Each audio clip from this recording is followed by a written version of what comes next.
తెలుగు వారి number 1 choice Telugu matrimony.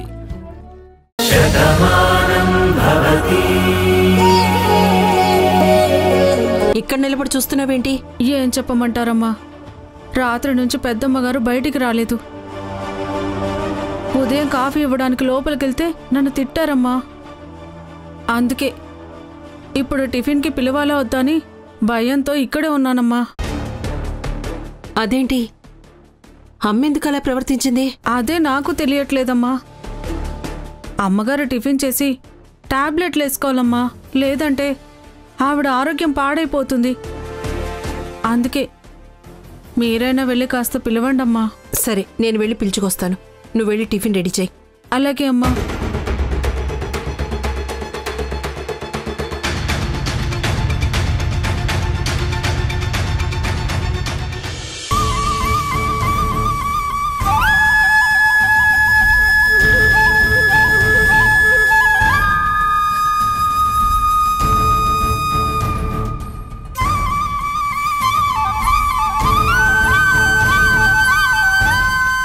ఏంటమ్మా, ఏం జరిగింది? దేని గురించి అంతలా ఆలోచిస్తున్నావు? ఆ కన్నీళ్ళేంటమ్మా? ఆడదాని కళ్ళల్లో వద్దు అనుకున్నా జీవితంలో 3 సార్లు కన్నీళ్లు ఎప్పుడొస్తాయో తెలుసా? మొదటిసారి పెళ్లిలో 3 ముళ్ళు పడినప్పుడు, నా కుటుంబాన్ని నేను వదిలి వెళ్ళిపోతున్నాను అనిపించినప్పుడు, రెండోసారి పురిటి నొప్పులు పడుతున్నప్పుడు, నా ప్రతిరూపానికి నేను జన్మనిస్తున్నాను అన్న ఆనందంలో కన్నీళ్ళొస్తాయి. మూడోసారి తనే జీవితం అనుకున్న వ్యక్తి వంటని చేసి వెళ్ళిపోయినప్పుడు ఈ బతుకు ఎందుకు అని కన్నీళ్ళొస్తాయి. ఇది ప్రతి ఆడదాని జీవితంలో ఎదురయ్యే సమస్య. ఇలా కాక నిత్యం కన్నీళ్లు పెట్టుకుంది అంటే తన జీవితం నరకం అని అర్థం. నాన్న నిన్ను ఎలా చూసుకునేవారో నాకు బాగా తెలుసు కదమ్మా. ఈ ఇంట్లో నువ్వెప్పుడు కన్నీరు పెట్టుకునే పరిస్థితి నీకు రానివ్వలేదు. అది ఈ ఇంటి గొప్పతనం. మరిప్పుడు దేనికి కన్నీరు పెట్టుకుంటున్నావమ్మా? నీ గురించే. నిన్న నువ్వు మాట్లాడిన మాటల గురించి తలుచుకుంటూ ఉంటే నాకెంత బాధగా ఉందో నువ్వు ఊహించగలవా?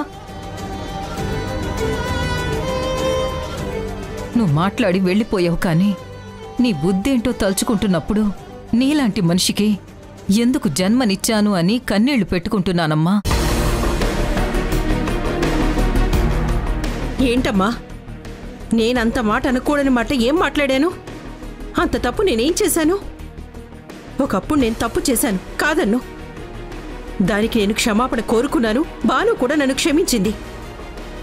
ఇప్పుడు నేను మారిపోయాను కదా. ఇప్పుడు మళ్ళీ నేనేదో తప్పు చేసినట్టుగా నువ్విలా మాట్లాడుతూ ఉంటే నాకెంత బాధగా ఉంటుంది. ఇంకా నువ్వు చేసిన తప్పేంటో నీకు తెలియలేదా? నువ్వు నిన్న నాతో ఏం చెప్పావు? సత్యకి మురారికి పెళ్లి చేయమని చెప్పావు. అది తప్పనిపించలేదా? అది తప్పనుకుంటే నేను నీతో చెప్పేదాన్నే కాదమ్మా.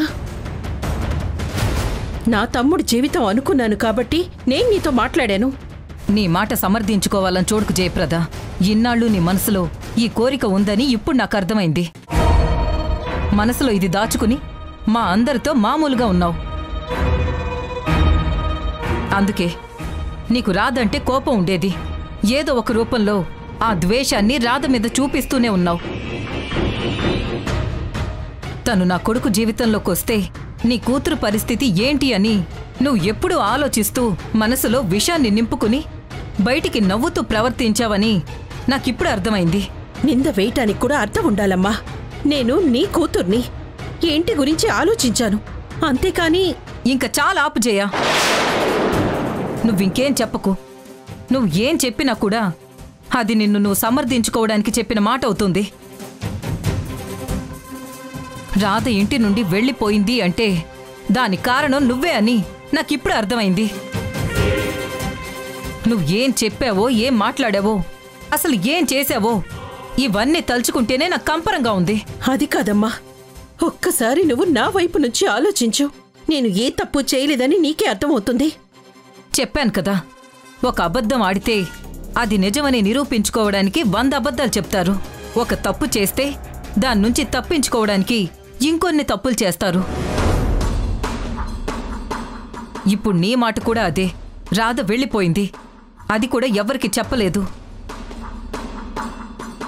ఇన్ని రోజులు కనపడలేదు, ఆచూకీ తెలియకుండా ఉంచింది అంటే కారణం ఎవరు? అది నేను తెలుసుకునే ప్రయత్నం చెయ్యొచ్చు, కానీ ఆ ప్రయత్నాన్ని నేను విరమించుకున్నాను. ఎందుకో తెలుసా? నీ మీద అభిమానంతోనో గౌరవంతోనో కాదు. నేను తెలుసుకునే ప్రయత్నం చేస్తే నువ్వు తన విషయంలో ఎంత ద్రోహం చేశావో తెలుస్తుంది. ఆ అమ్మాయి ఎంత నరకం అనుభవించిందో తెలుస్తుంది.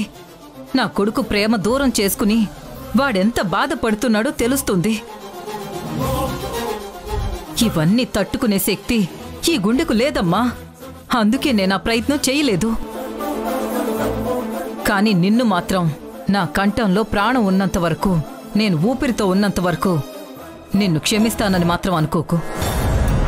వద్దమ్మా, నువ్విలా మాట్లాడుతూ ఉంటే వినటానికే చాలా కష్టంగా ఉంది. నేను తప్పు చేశానని నువ్వు అంటున్నావు, కానీ నా తప్పేం లేదని చెప్పే అవకాశాన్ని కూడా నువ్వు నాకు ఇవ్వడం లేదమ్మా. ఏమ్మా, నువ్వు కూడా తల్లివే కదా. నీ పిల్లలు సంతోషంగా ఉండాలని నువ్వు కూడా కోరుకుంటావు కదా. నీ కళ్ళ ముందే నీ కూతురు కొడుకు ఆనందంగా ఉండాలని నిర్ణయించుకున్నావు కదా. మరి నేను కూడా అమ్మనే కదమ్మా. నవమాసాలు మోసి అపురూపంగా పెంచుకున్నాను నా కూతుర్ని. మరి నా కూతురు భవిష్యత్తు బాగుండాలని, తను ఆనందంగా ఉండాలని నేను కోరుకోవడంలో తప్పేం లేదు కదా. నా తమ్ముడి కన్నా గొప్పవాడు ఎవరున్నారమ్మా? వాణ్ణి మించిన వ్యక్తిని నేను ఎవరిని తీసుకురాగలను? అందుకే నా ఊహల్లో, దాని ఊసల్లో కూడా మురారినే నింపుకున్నావు. దాన్ని నా తమ్ముడికిచ్చి పెళ్లి చెయ్యాలనుకున్నాను. అది తప్పు కాదమ్మా. తల్లిగా నీ పిల్లల బాగు గురించి నువ్వు ఆలోచించడం నీది స్వార్థం అయితే, నేను ఆలోచించింది స్వార్థం అవుతుందమ్మా. లేదు, నీది ప్రేమైతే నాది కూడా ప్రేమ అవుతుంది. అమ్మా, ఇక్కడ ఇద్దరం అమ్మలమేనమ్మా. మమకారాన్ని పంచాలనుకుంటున్నాం, పిల్లల గురించి ఆలోచించాలనుకుంటున్నాం. నేను నా తమ్ముడు బాగుండాలి, ఆ బాగులో నా కూతురు ఉండాలి అనుకున్నాను.